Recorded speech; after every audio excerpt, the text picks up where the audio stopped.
Hello बच्चों, पिछली कक्षा में हमने पाठ 4 समाप्त किया था। आज हमारा पाठ है पाठ 5 संज्ञा। आइए बच्चों इसको विस्तार पूर्वक पढ़ते हैं। पाठ 5 संज्ञा। तो संज्ञा क्या होती है बच्चों? किसी भी वस्तु, व्यक्ति या स्थान के नाम को हम कहते हैं संज्ञा। आइए पढ़ते हैं संज्ञा को। देखिए, पढ़िए और समझिए। गंगा जी भारतवर्ष की पवित्रतम नदी है। यह गंगोत्री नामक हिमनद से निकलती है।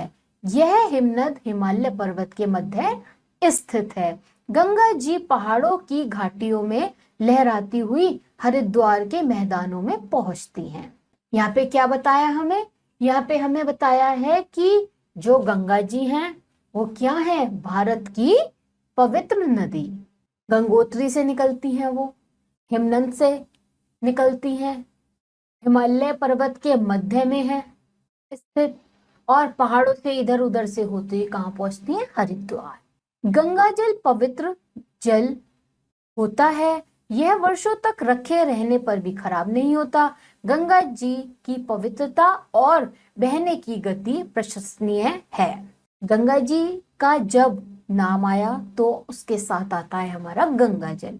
गंगा जल इतना पवित्र होता है बच्चों कि हम उसे बहुत सालों तक भी रख दें तब भी वो खराब नहीं होता। उपयुक्त वाक्यों में रंगीन छपे शब्द व्यक्ति, वस्तु, स्थान, भाव, दशा आदि के नाम है। व्याकरण में नाम को संज्ञा कहते हैं। अब जो यहाँ पे हमें क्या रंगीन नाम दिए हैं वो सारे क्या व्यक्त कर रहे हैं? कोई व्यक्ति का नाम, कोई वस्तु का नाम हो सकता है, कोई स्थान का नाम हो सकता है, कोई दशा का नाम हो सकता है, मतलब भाव हो सकता है। कुछ भी जो व्याकरण में नाम होता है वो कहलाता है हमारा संज्ञा। इस प्रकार हम कह सकते हैं कि किसी व्यक्ति, वस्तु, स्थान, भाव, दशा आदि के नाम को संज्ञा कहते हैं। अब इसके बाद आता है संज्ञा के भेद। संज्ञा के निम्नलिखित 3 भेद हैं। पहला व्यक्तिवाचक, दूसरा जातिवाचक, तीसरा भाववाचक। तो संज्ञा के कितने भेद हैं बच्चों? 3। व्यक्तिवाचक, जातिवाचक, भाववाचक। पहला पढ़ते हैं व्यक्तिवाचक। जिस शब्द से किसी विशेष व्यक्ति, प्राणी, वस्तु या स्थान का बोध हो उसे व्यक्तिवाचक संज्ञा कहते हैं। जैसे अमित कल इंडिया गेट देखने दिल्ली गया। यहाँ पर अमित एक विशेष व्यक्ति, दिल्ली एक विशेष नगर, इंडिया गेट एक विशेष इमारत। व्यक्तिवाचक क्या है? किसी व्यक्ति, प्राणी, वस्तु या स्थान का कहीं पे भी बोध हो वो कहलाता है व्यक्तिवाचक। जैसे हमें उदाहरण दिया, अमित कल इंडिया गेट देखने दिल्ली गया। अमित यहाँ पे एक विशेष व्यक्ति है, दिल्ली एक विशेष नगर है और इंडिया गेट एक विशेष इमारत है। इसी प्रकार कुछ अन्य व्यक्तिवाचक संज्ञा हैं। सूर्य मंदिर, मुंबई, रामायण, हिमालय, आकाश, पृथ्वी, महात्मा गांधी, कुतुब मीनार, राजस्थान, नेपाल आदि। तो बच्चों ये सब क्या है? व्यक्तिवाचक संज्ञा। अब दूसरा आता है जातिवाचक संज्ञा। किसी जाति के एक ही प्रकार के सभी प्राणियों, वस्तुओं, स्थानों के नाम का बोध कराने वाले शब्द जातिवाचक संज्ञा कहलाते हैं। जैसे जंगल में शेर, गीदड़, हाथी, हिरन, ऊंट सभी रहते हैं। यहाँ पर जंगल एक ही प्रकार के स्थानों की जाति का बोध करा रहा है। इसी प्रकार शेर, गीदड़, हिरन, ऊंट भी अपनी अपनी जातियों के प्राणियों का बोध करा रहे हैं। जातिवाचक क्या? जो किसी एक ही प्रकार की जाति का बोध करा दे, उसमें प्राणी हो, वस्तु हो या स्थान हो, वो कहलाते हैं जातिवाचक। जैसे जंगल में शेर है, गीदड़ है, हाथी है। तो ये सब क्या है? हमारा जातिवाचक संज्ञा। इसके बाद आता है हमारा भाववाचक संज्ञा। जिस शब्द से किसी व्यक्ति, स्थान या वस्तु के गुण, दोष, दशा या अवस्था का बोध होता है उसे भाववाचक संज्ञा कहते हैं। जैसे बचपन के बाद जवानी आती है। क्या? जब किसी शब्द से किसी वस्तु, स्थान या व्यक्ति के हमें कोई भी गुण, दोष या दशा का बोध हो वो कहलाता है भाववाचक। यहाँ पर बचपन और जवानी शब्द व्यक्ति की अवस्था का बोध करा रहे हैं। इसी प्रकार कुछ अन्य भाववाचक संज्ञा हैं गहराई, मिठास, बुढ़ापा, कमजोरी, वीरता आदि। भाववाचक संज्ञा को न हम देख सकते हैं और न छू सकते हैं, इसे केवल अनुभव कर सकते हैं।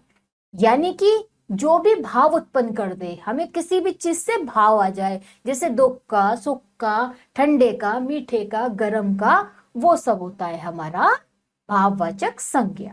कुछ विद्वान संज्ञा के दो भेद और मानते हैं, जैसे क्या है समूहवाचक संज्ञा। ये संज्ञा शब्द जो किसी वस्तुओं या व्यक्तियों के समूह या समुदाय का बोध कराते हैं, उन्हें समूहवाचक संज्ञा कहते हैं। जैसे भारतीय सेना वीरता से लड़ रही है, यहाँ सेना शब्द अनेक सैनिकों के समूह का बोध करा रहा है। इसी प्रकार अन्य समूहवाचक शब्द हैं संघ, टोली, बाजार, कक्षा, टीम, भीड़, समिति आदि, जो किसी भी समूह का हमें बोध करा दे। जैसे भारतीय सेना वीरता से लड़ रही है, इस सेना में क्या हो गया, सारे सैनिक आ गए, यानी कि कोई भी हमें समूह का बोध कराना कहलाता है समूहवाचक संज्ञा। है द्रव्यवाचक संज्ञा। वे संज्ञा शब्द जिनसे किसी धातु, पदार्थ या द्रव्य का बोध होता है, उन्हें द्रव्यवाचक संज्ञा कहते हैं। जैसे सचिन ने तांबे की एक मूर्ति खरीदी, यहाँ तांबा शब्द से धातु का बोध हो रहा है। इसी प्रकार अन्य द्रव्यवाचक संज्ञा है चावल, मक्का, दूध, चांदी, सोना, स्टील, गेहूं, पानी, घी आदि। वे संज्ञा शब्द जिनसे किसी धातु या पदार्थ का बोध हो, जैसे तांबे का उदाहरण में हमें बताया, सचिन ने तांबे की एक मूर्ति खरीदी, तो तांबा क्या है, धातु का बोध करा रहा है। ऐसी चावल हो सकता है, मक्का हो सकता है, तरल पदार्थ भी हो सकता है, चांदी, सोना, तो ये सब कहलाते हैं द्रव्यवाचक संज्ञा। इसके बाद आता है बच्चों हमारा भाववाचक संज्ञा बनाना। भाववाचक संज्ञाओं को निम्नलिखित शब्दों से बनाया जाता है। अब यहाँ पे हम सीखेंगे भाववाचक संज्ञा बनाना। क्या दिया है इसमें, जातिवाचक संज्ञा से। जातिवाचक संज्ञा देखते हैं, एक तरफ हमें जातिवाचक संज्ञा दी है, दूसरी तरफ हमें भाववाचक संज्ञा। प्रभु प्रभुता, शिक्षक शिक्षा, लड़का लड़कपन, चोर चोरी, शत्रु शत्रुता, मजदूर मजदूरी, गुरु गुरुत्व, सेवक सेवा। विशेषण भी दिए हैं, विशेषण से कैसे बनाएंगे, जैसे बलवान विशेषण है और भाववाचक है इसका बल। कोमल विशेषण है, कोमलता भाववाचक। चतुर चतुराई, स्वस्थ स्वास्थ्य है। निर्धन निर्धनता, मधुर मधुरता। क्रिया से कैसे बना सकते हैं, देखिए क्रिया से बनाना भी सिखाया है। क्रिया क्या है, पढ़ना, और भाववाचक क्या है, पढ़ाई। एक तरफ क्रिया दी है और एक तरफ भाववाचक। दौड़ना दौड़, चढ़ना चढ़ाई, चलना चाल, थकना थकावट, पूजना पूजा। अब दिया है सर्वनाम से कैसे बने। सर्वनाम दी है एक साइड भाववाचक। आप आपा, पराया परायापन, मम ममता, स्व स्वत्व, निज निजता, सर्व सर्वस्व। अब बच्चों देखते हैं कि हमने इस पाठ में क्या क्या सीखा। तो सबसे पहले सभी नाम संज्ञा कहलाते हैं। संज्ञा 5 प्रकार की होती है, व्यक्तिवाचक, जातिवाचक, भाववाचक, समूहवाचक तथा द्रव्यवाचक। किसी विशेष व्यक्ति या स्थान के नाम व्यक्तिवाचक संज्ञा कहलाते हैं। एक ही प्रकार के सभी प्राणी हो या वस्तुओं के नाम जातिवाचक संज्ञा कहलाते हैं। किसी व्यक्ति, स्थान या वस्तु के गुण, दशा, अवस्था वाले शब्द भाववाचक शब्द कहलाते हैं। बच्चों मुझे लगता है आपको संज्ञा का पाठ बहुत ही अच्छे से समझ में आया होगा। अब इस पाठ के आधार पर आता है हमारा अब बताइए। तो अब बताइए में हमारा पहला आता है बहुविकल्पीय प्रश्न। बहुविकल्पीय प्रश्न में आप सब अच्छे से जानते हैं, एक प्रश्न होता है और उसके 4 उत्तर होते हैं। जो एक उत्तर सही है वो हम आपको बताएंगे। तो पहला प्रश्न देखते हैं बच्चों। इनमें व्यक्तिवाचक संज्ञा है बुढ़ापा, अमित, लड़का, बच्चा। तो इसमें व्यक्तिवाचक संज्ञा क्या है, अमित। इसका उत्तर क्या हुआ, अमित। दूसरा देखते हैं, किस संज्ञा को छू नहीं सकते, व्यक्तिवाचक, द्रव्यवाचक, भाववाचक या समूहवाचक। तो हम किसे नहीं छू सकते बच्चों, भाववाचक को। तीसरा देखते हैं, पराया शब्द से भाववाचक संज्ञा बनेगी। पराई, परायापन, पर, परसों। तो क्या बनेगी भाववाचक संज्ञा? परायापन। चौथा देखते हैं, झुंड किस संज्ञा का उदाहरण है? व्यक्तिवाचक, जातिवाचक, समूहवाचक, व्यक्तिवाचक। तो किस का उदाहरण है? ये है उदाहरण झुंड, समूह का। समूहवाचक इसका उत्तर है। अब देखते हैं हमारा ख प्रश्न। तो ख प्रश्न क्या है? रिक्त स्थानों की पूर्ति कीजिए। अब बच्चों यहाँ पे हमें कुछ शब्द दिए हैं जो रिक्त स्थान के लिए उचित होंगे, वो हम रिक्त स्थान में भरेंगे।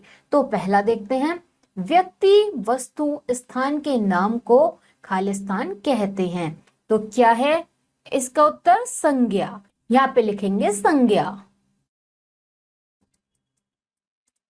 दूसरा है, लड़का खालिस्तान संज्ञा का उदाहरण है। तो लड़का किसका उदाहरण है? जातिवाचक। तो यहाँ पे क्या लिखेंगे? जातिवाचक।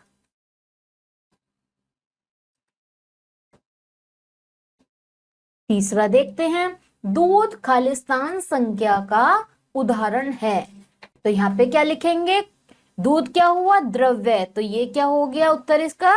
द्रव्यवाचक। चौथा देखते हैं, ऊंचा शब्द से खालिस्तान भाववाचक संज्ञा बनेगी। तो इससे क्या भाववाचक बनेगी? ऊंचाई।